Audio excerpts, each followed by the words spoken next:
Čau, zdraví tě Tooltime Tom a vítám tě u druhého dílu stavby naší sauny. V minulém díle jsme si vyklidili prostor, vybudovali základní konstrukci a namontovali na své místo dveře, které byly zatím jediný placený produkt. Po dokončení části konstrukce přišlo na řadu dát pryč USB desky. Na této straně, do které se jdeme pustit, bude v budoucnu okno s výhledem do zahrady. Bylo by jednoduché, kdybych desky nechal na svém místě a jen bych na něj dal hezký obklad. OSBčko je ale napuštěné syntetickou pryskyřicí, která v sauně být nesmí. Při zahřátí by to smrdělo a to fakt nechci.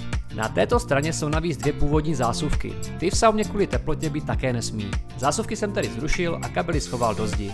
Pak zbývalo oddělat to zbylé OSBčko. Následně jsem se pustil do vodorovných bočních trámků. Na každou stěnu přišel jeden a v budoucnu budou držet strop naší sauny. Následně jsem musel odmontovat vypínače světel, protože ani ty nesmí být uvnitř sauny. Když byly vypínače pryč, vzal jsem svou vibrační prusku Ryobi a ořezal jsem OSBčko podél trámků. Jelikož jsem měl nový pilový list, šlo to snadno a rychle. Když jsem měl obřezáno, pustil jsem se do toho, aby všechny OSBčka dal pryč. Díky předchozímu zateplení sauny, které nechávám na svém místě, budu mít lehčí práci. Pak už je následovalo dodělat jak svislé, tak vodorovné trámky, aby byla konstrukce sauny kompletní. Zde bylo potřeba přidat rozpašku, aby šli správně zavřít dveře. Poté jsem přidal dva poslední trámky. Ty přišly na strop a budou držet jak horní desku stropu, tak i tu hezkou pohledovou, která je uvnitř.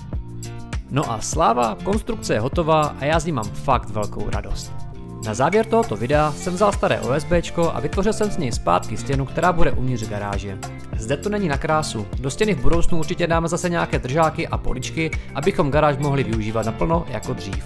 To je pro dnešek vše, jestli tě zajímá, jak tento projekt dopadl, dej like, odběr a těš se na další video. Tak jo, díky, čau a zase příště.